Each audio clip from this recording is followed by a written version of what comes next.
Merci beaucoup. Merci pour l'invitation de la part des organisatrices. Et effectivement, si je suis là, c'est parce que des représentantes de l'OMPI sont régulièrement, depuis des années, notamment à la Place des Nations, pour manifester, que ce soit en été ou en hiver, pour dénoncer la situation en Iran, des crimes qui continuent à perdurer, des problèmes de torture, d'emprisonnement, sans aucune justification autre que de vouloir finalement éradiquer toute opposition politique. Je crois dire aussi qu'un certain nombre de représentants de l'OMPI viennent au Parlement suisse pour essayer de sensibiliser des parlementaires à cette cause, et notamment aussi à la question de l'odieux massacre qui a été perpétré en 1988.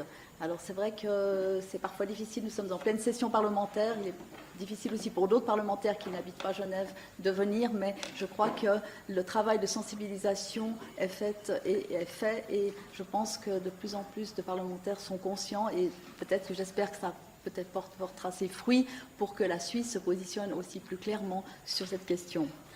Alors effectivement, on est témoin du progrès de cette démarche dans l'idée de pouvoir traîner les coupables devant des tribunaux internationaux. Et c'est vrai que les efforts de l'OMPI, en particulier de Mme Rajavi, que j'ai eu le plaisir de rencontrer aussi à Paris, aussi également en Albanie, et toutes les personnalités internationales qui ont donné de la voix et se sont mobilisées pour cette cause.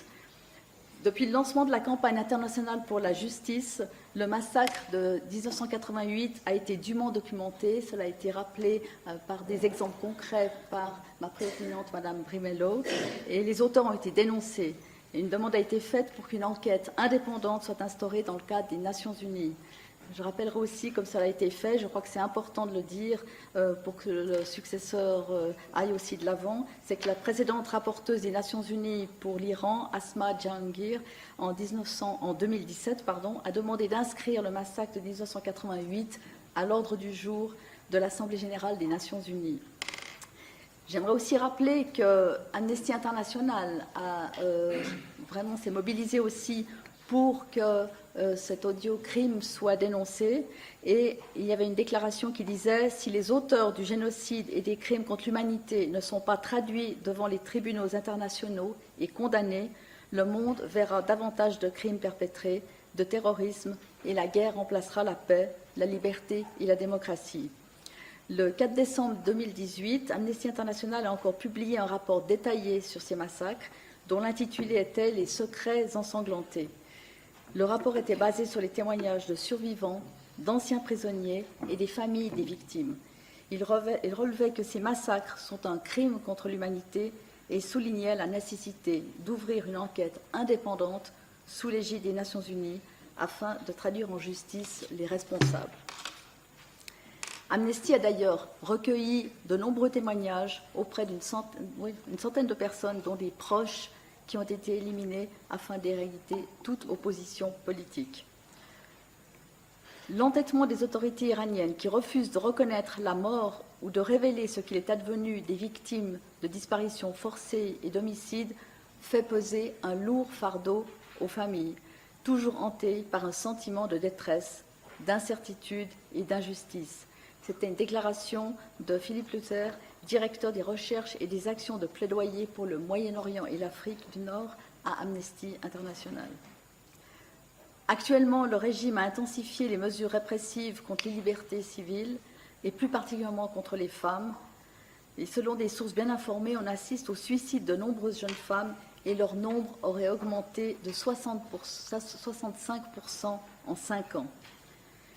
Le régime iranien poursuit son action de répression de manière inflexible. Coups de fouet, emprisonnement, torture, exécution sur le lot des personnes qui osent s'élever contre son pouvoir inique. La courageuse prisonnière politique iranienne, Mariam Akbari Monfared, a écrit une lettre ouverte à l'occasion de l'anniversaire du massacre des prisonniers politiques en Iran en 1988, critiquant l'Occident pour son silence sur la question et soulignant que les auteurs de ces massacres occupent toujours des postes importants dans le régime, et affirmant que ces deux choses sont liées. Comme l'a demandé Amnesty International, la communauté internationale doit explorer des voies concrètes vers la vérité et la justice afin de veiller à ce que les personnes soupçonnées de responsabilité soient poursuivies dans le cadre de procès équitables et à ce que les familles des victimes obtiennent réparation conformément aux normes internationales. Les réparations devraient inclure le retour facilité des dépouilles des victimes décédées aux membres de leur famille et l'exécution des rites funéraires usuels. Enfin, les ONG et les militantes et les militants des droits de l'homme appellent les pays européens et la Suisse à ne pas continuer à fermer les yeux sur les violations quotidiennes des droits humains et à revoir leur attitude complaisante à l'égard du régime iranien. Ils doivent œuvrer activement pour que les auteurs de ces crimes soient conduits devant des tribunaux. Il faut que les droits humains priment les intérêts économiques. Je soutiens donc la demande au Conseil des droits de l'homme de créer une commission d'enquête indépendante sur le massacre de 1988 et de rendre justice aux victimes de ce crime contre l'humanité. Je soutiens aussi l'appel au Haut-Commissaire des Nations Unies aux droits de l'homme, Michelle Bachelet, à soutenir le lancement d'une mission d'enquête indépendante sur le massacre de 1988. Et je m'engage aussi à relancer le gouvernement suisse pour qu'il prenne position et soutienne ce mouvement pour la justice. Alors, je terminerai mon intervention par un témoignage une note un peu plus personnelle. J'ai en effet eu le plaisir de visiter le camp Ashraf III qui a été mis en place en Albanie.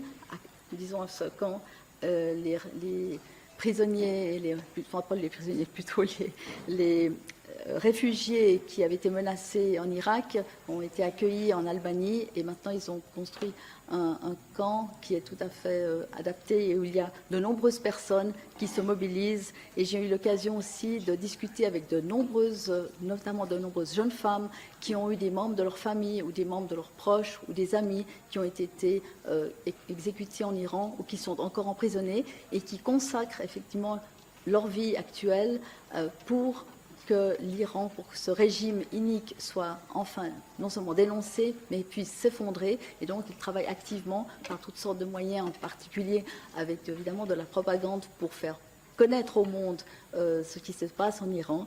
Et j'ai été effectivement extrêmement, bouleversée aussi par ces témoignages et aussi impressionnée par l'engagement en particulier par ces femmes, mais aussi ces hommes qui s'engagent pour un Iran enfin libre, laïque et démocratique. Et donc je suis persuadée que ce régime n'a pas d'avenir et qu'après tant de décennies d'efforts, on arrivera enfin à aboutir à un régime qui soit plus conforme aux droits de l'homme, qui soit démocratique. Je vous remercie de votre attention.